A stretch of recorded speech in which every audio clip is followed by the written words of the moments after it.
Peggy Knobloch estava voltando da escola quando, a mais ou menos 50 metros de distância de sua casa, ela desapareceu e nunca mais foi vista com vida.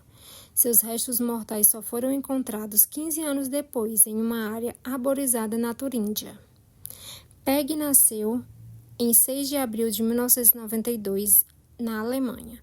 Ela morava com sua mãe, Susanne Knobloch, e seu padrasto, que era turco, em Lichtenberg. Peggy foi descrita como uma criança doce e meiga. Na manhã do dia 7 de maio de 2001, quando ela tinha 9 anos, ela acordou sem querer ir para a escola, mas sua mãe, sem imaginar o que iria acontecer, a convenceu a ir. A cidade que ela morava era considerada bem tranquila, com baixa criminalidade. Era comum crianças fazerem trajetos sozinhas, como ir à escola. Com Peggy, não era diferente. Ela costumava fazer o percurso de casa para a escola e vice-versa, às vezes na companhia de uma amiga ou sozinha. Sua mãe e seu padrasto passavam o dia trabalhando. Peggy, quando voltava da escola, ia para casa, pois tinha a cópia da chave. Ela passava na casa de um casal que morava vizinho, onde ela almoçava e depois ia para casa esperar sua mãe. Nesse dia, ela e sua amiga foram para a escola juntas e às 12h50 saíram da escola para casa. Nesse trajeto, elas fizeram o caminho inverso da ida. Por volta das 1h15, ela e sua amiga se despediram e Peggy continuou seu trajeto sozinha. À noite, quando Susana retornou para o trabalho, estranhou a ausência de sua filha. Então ela subiu até o apartamento dos vizinhos onde ela almoçava. Mas os vizinhos informaram que ela não tinha aparecido nesse dia. Nesse momento, Suzane entra em desespero, começa a ligar para todos os conhecidos e para a escola, mas não obteve resposta sobre seu paradeiro. Então ela ligou para a polícia. Enquanto a polícia não chegava, ela mesma fez por inúmeras vezes o trajeto de Peggy com o carro, com a baixa velocidade, com os vidros abertos, na esperança de localizar sua filha. As autoridades começaram então uma grande operação em busca de Peggy, usando até aeronaves militares, equipadas com câmeras especializadas em detectar movimentos em áreas de matas fechadas. Mas, infelizmente, devido ao terreno acidentado, não obtiveram sucesso.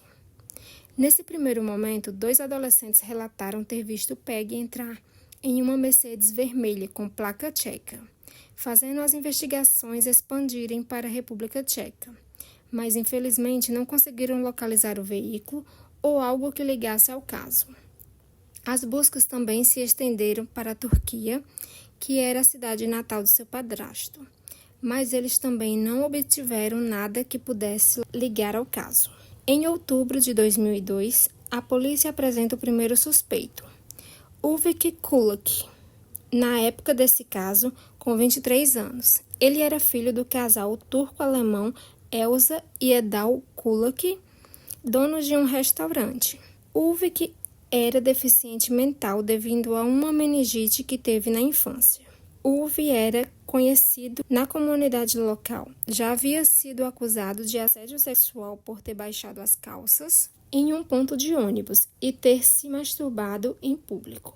Ulvik foi flagrado acariciando um menino de 7 anos. Quando questionado, ele falou que havia molestado Peggy há uns dias atrás e que tinha abordado para pedir desculpa, mas que ela se assustou e então ele a matou sem querer, para que ela não gritasse.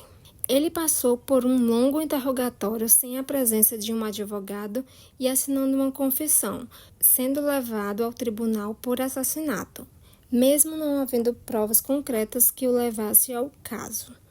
Ele foi considerado culpado, sentenciado à prisão perpétua.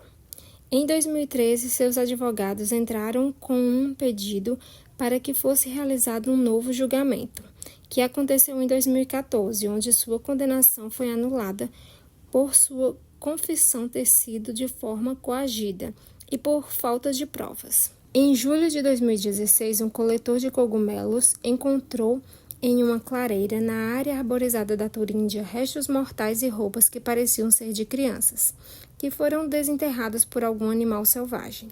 Ele chamou a polícia, que levou as evidências ao laboratório, que comprovou ser de Peggy Knobloch. O local ficava a cerca de 15 a 16 quilômetros de distância da casa de Peggy.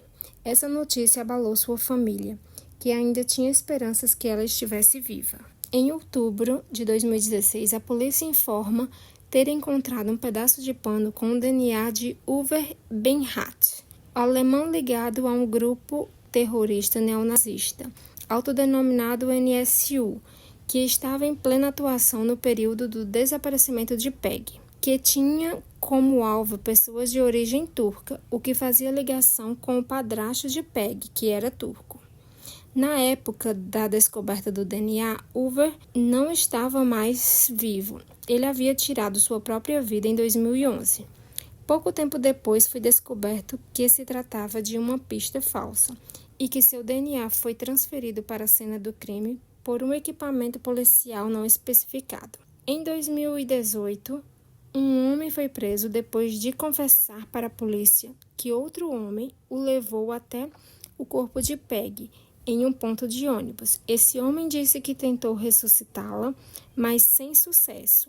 Então, ele levou seu corpo para a floresta, onde ele enterrou, e depois queimou sua bolsa e sua jaqueta em sua casa, depois de alguns dias.